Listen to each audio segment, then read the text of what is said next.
All right, folks, hello and welcome. This is the first episode of my Road to Masters series here.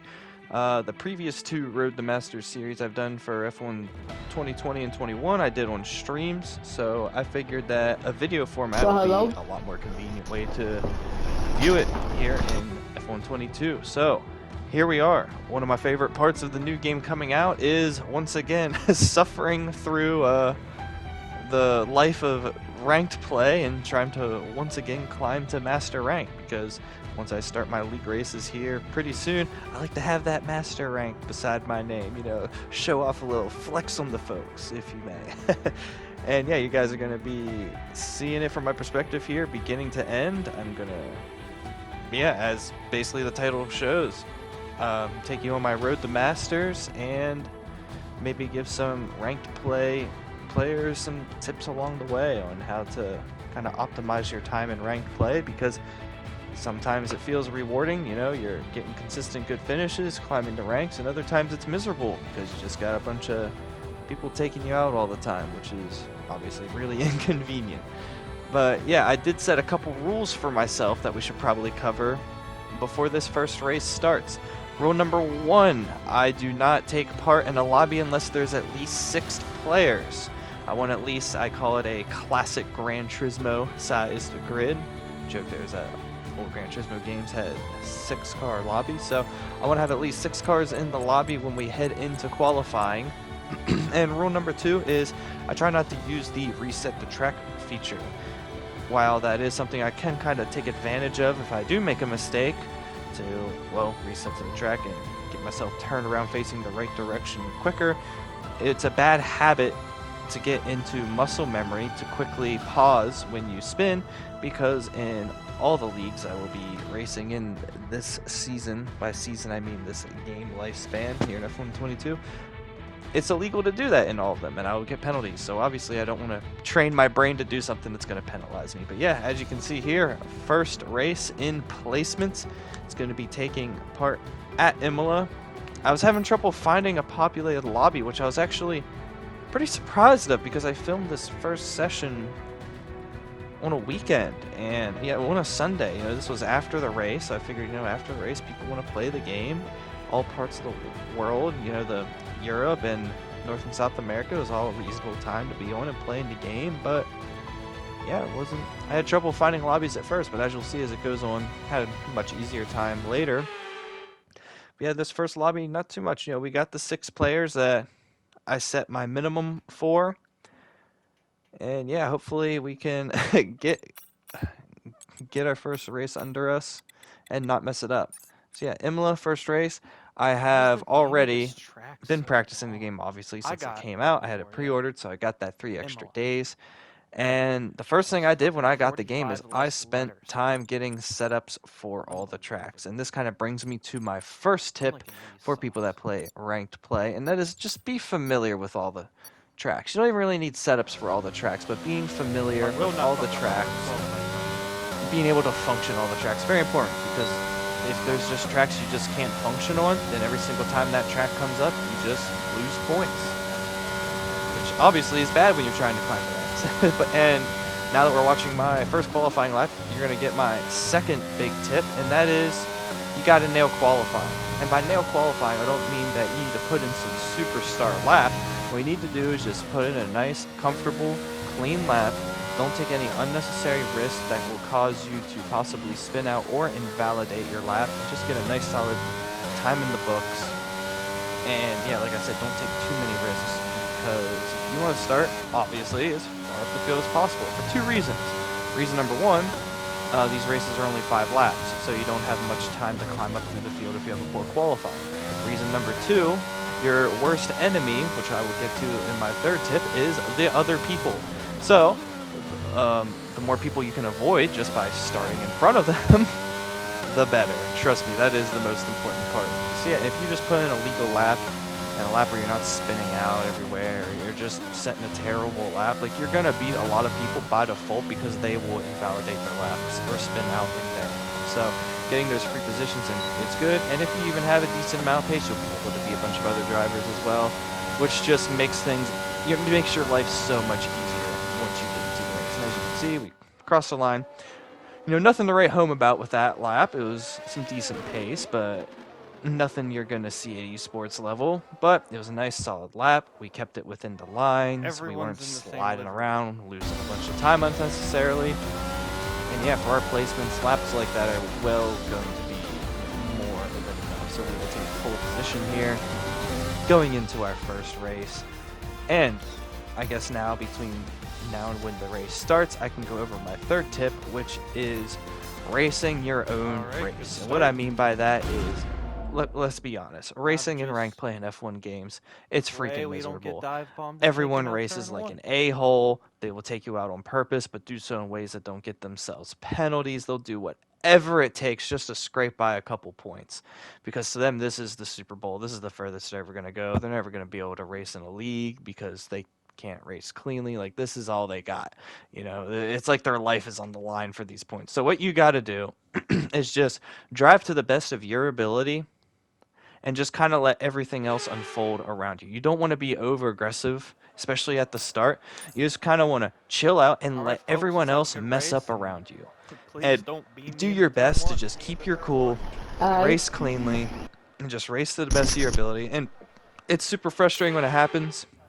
You'll see me get frustrated at points of this series, I'm sure, when it happens. It's inevitable. People are going to mess up your races and just generally beat dickheads. But you can control yourself by not slamming into other people and wasting your own race.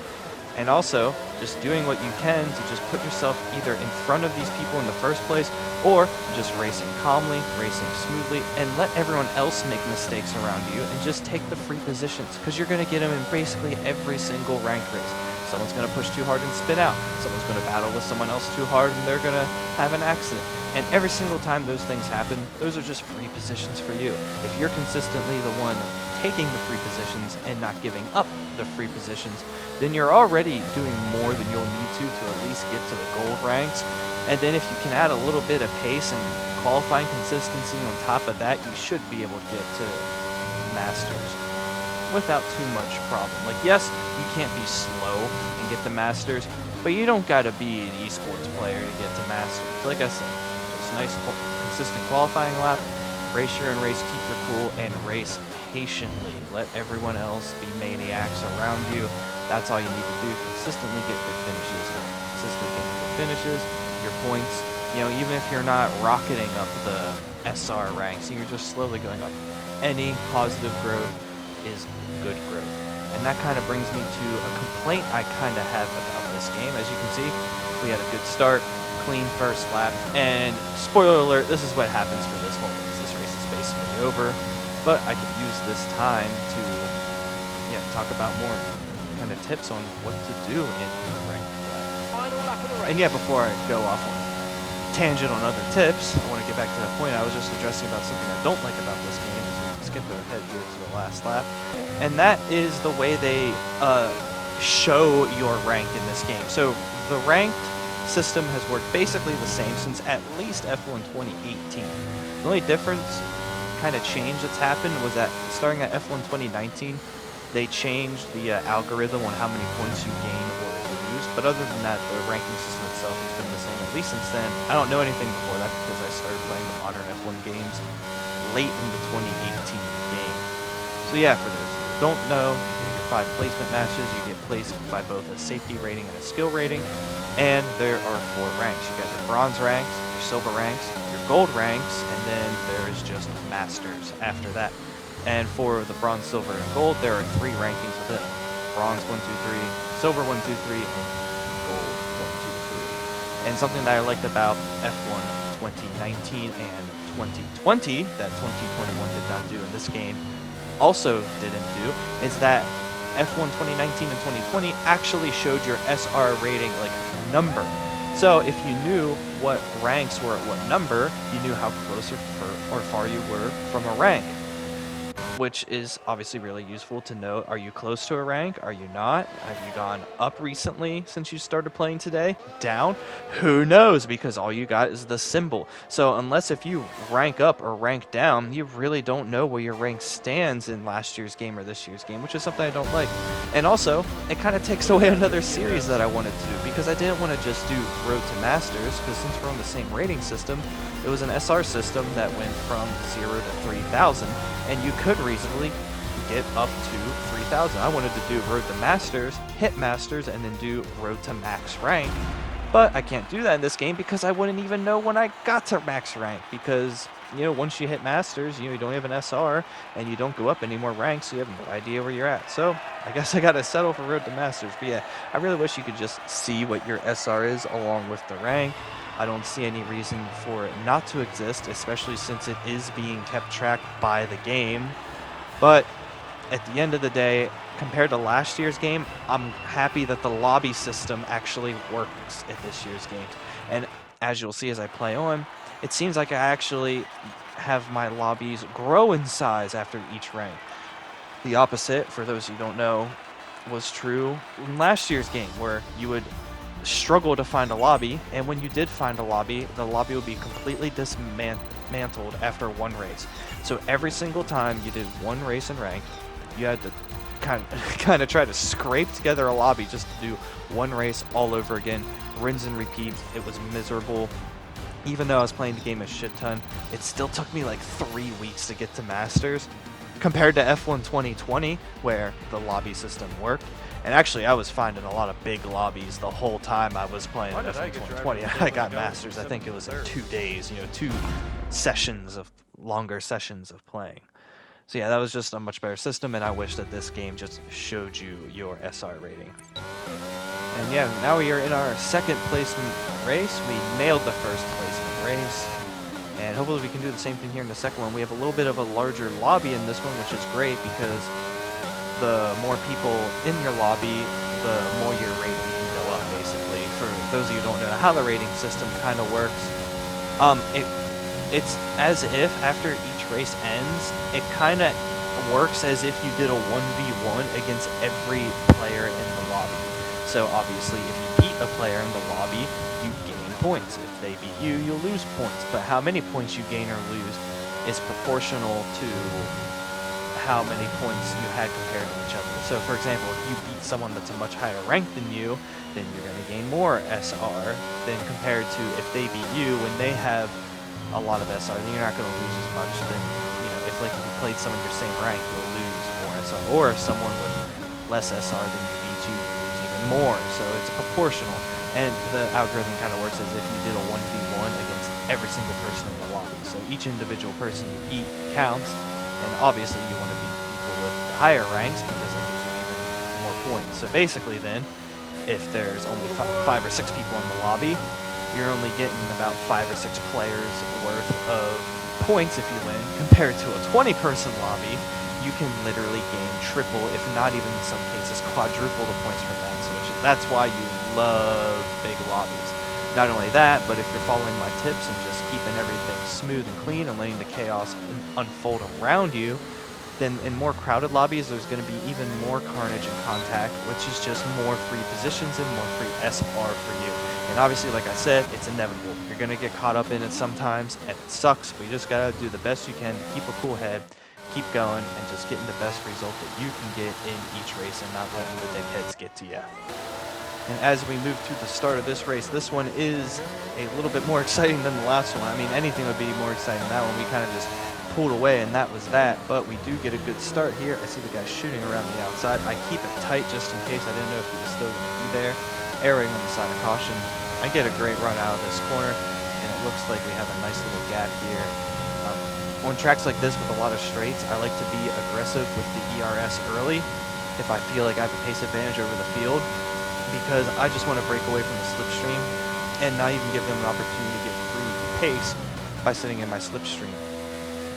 That can also be dangerous in these short races because they're able to just save a lot of ERS and then get DRS off of me, whereas I don't have basically anything towing me along, giving me more pace in front of me. So sometimes it can actually be an advantage to sit behind the other person. Because when you come around this corner, I do something really stupid and I get too aggressive on the throttle. You know, as frustrating that as it was when that happened, at least this is only a 6-person lobby again. There was more people in qualifying started, which was disappointed that we only ended up with 6 people for the race again. But yeah, and my tires are just absolutely cooked. It's really frustrating, and this kind of caught me out. Your tire temperatures take a little bit longer to cool down, it seems, in this game. And same thing when you come out of the pits, it takes longer for them to heat up. Also, different game, different cars, different feel. I'm still learning, we're all still learning. So as frustrating as that mistake is, mistakes like that are inevitable in a new game, especially when it feels really different. So yeah, like I said, I'm frustrated with myself, but we learn from it and not gonna let it happen again. I know to be careful in that corner now. It just sucks that, you know, I kind of wanted to have a series here where I didn't really make any mistakes. You know, it was just basically nothing but wins the whole way through. You know, we just lay waste to ranked play. But I guess that's not going to be the case here. We're going to have to fight our way up through the field to make sure that, you know, our placements don't get messed up too much. Luckily, there is like a maximum and minimal window of how good or bad it will place you. And that window is you'll never get a better placement than Silver 2. So as long as I still do good enough in the remainder of this race and in the remaining 3 races, I should still be good to get that maximum starting placement. But yeah, I want my stats to look as good as possible nonetheless. And to kind of throw away what would have been an easy win like that is frustrating. But hey, this isn't over yet. We still got 4 laps remaining on the longest track distance-wise on the calendar, I believe. Yeah, we're only in 4th, so we might be able to run these guys down and still get a good finish. And now, as I mentioned, running these guys down, I was running them down the whole race, but I was kind of running out of time as we come to lap 5. 2 people did crash, but unfortunately for me, they were the 2 people that were already behind me. So now it makes it look worse because now I'm the last of the running cars. But yeah, as you can see, the car ahead in 3rd, I can still get a podium because I'm catching up to him very quickly. But we come to the problem of ranked where you don't know if the person is a respectful, normal racer or a dirty driver. So it's like a box of chocolates. You never know what you're going to get with these people. So I always assume the worst. And that's kind of another tip when you come up with someone to battle them. People get really butthurt when you overtake them in ranked. So always assume they're going to be as much of a dickhead as possible. And as I can see the blinking light on the back of his car, so I know I'm going to get a good run on him here, because I still have ERS. He doesn't. I'm in a slipstream. And I'm assuming at this level he probably doesn't have a good set of gear. As you can see, I'm catching him quickly. He defends the inside. I go to the outside. He defends that too. He double moves. Just your typical dirty stuff. I'm going to try to go around the outside here and break late on purpose. I see him shooting through. I already knew that I broke late. And yeah, as you can see, he's just... Yeah, I mean, what do we say? He's just hitting us on purpose. But luckily for us, he sucks, and he is not on no traction control, so we're able to just get powered out way better than him because we don't suck like he does, and like everyone does, it just hits people on purpose. And yeah, we're able to at least take the podium and not have our race ruined by that dickhead, which is nice. And that's what I say about keeping your head cool. Like, yeah, it sucks when it happens, but I'm just thinking, hey, you know, what can I do better in the next race to just avoid that situation in the first place? And we all know what that is, and that's not spin out from pole position on lap 1 like an idiot. But yeah, as frustrating as that was to have a mistake like that and kind of ruin our unbeaten streak after only 1 race. I guess it's not really a streak then at that point. You know, it is what it is, and like I said, in placements, as long as you get to that Silver 2, you got the best result that you can, and from there it's just kind of patting your stats, which, let's be honest, how many people even look at that stuff anyhow? Our 3rd placement race has us heading to my new home race. As you don't know, I am American. Not only that, but I live in the northeast part of the country. And the Miami track is much closer to me geographically by like over 1,000 miles. I think it's like 1,200 miles closer to me than Circuit of the Americas is. So if I was only to classify one American track as my official home race, it would be this one. And it's kind of cool to have a new track in the game, let alone a new track in my country, let alone it's at a place that I've literally been to in real life before. You know, in this area in Miami, where the sports stadiums are and such. It's a place I've been. It's really cool to, you know, I'm driving around on a video game in a Formula One car at a location that I've literally stood at in real life. It's just a neat feeling that, you know, as an American that doesn't live anywhere close to Texas, you know, that's not something I've ever had before. You know, I've been able to be like, wow, you know, I was right there where I'm playing this game right now. I mean, the closest thing I've gotten to, you know, I've been to Watkins Glen so in Gran Turismo and the Project Cars, I get that feeling. But on a game that I play a lot, like Formula One, I haven't had that before, so it's kind of cool. And as you can see here, same thing I've been preaching in the first 2 races. This lap isn't anything heroic, but it's just solid. I'm comfortable with the track already before I went into rank. I just came in, put in a smooth and legal lap. Emphasis on legal, meaning not invalidated. And yeah, it's going to be good enough for our 3rd pole position out of 3 races. 3 pole positions. Let's hope we don't make it 2 races in a row where I've been in on lap 1 pole. And unfortunately, again, we did have multiple people leave during qualifying. So instead of having the 9 people we could have had for this race, we only have 5, which is a pain in my ass because I already explained, the more people, the better, especially when you're starting a pole. I go deep on that corner on purpose because, one, I qualified pole by a decent chunk, so I don't really have to worry about the people behind me pace-wise. My worry was someone else going in too deep or trying to overtake me going into that corner, so if I just purposely went out wide, tried to avoid the nonsense. Doing everything I can to avoid as much nonsense in these races as possible. That is the key. We have an okay Sector 1, but it's good enough to pull a gap on this rate, on the field at the beginning of this race, and luckily I don't bin in lap 1 of this race like I did at Belgium. Hopefully that never happens again in the series, but you know, who knows? Maybe we'll, or maybe it's not. I'm not gonna spoil things here, but yeah, I will tune back in with you guys if anything exciting happens throughout this race. And absolutely nothing exciting happens in this race at all, which is bad for making an entertaining video, but great for our Road to Masters because, you know, we take those easy wins. So yeah, we got 3 over 5 placement matches done, and that is going to do it for part 1, and I will see you guys in part 2, where we will at least finish up our placements, if not go further than that.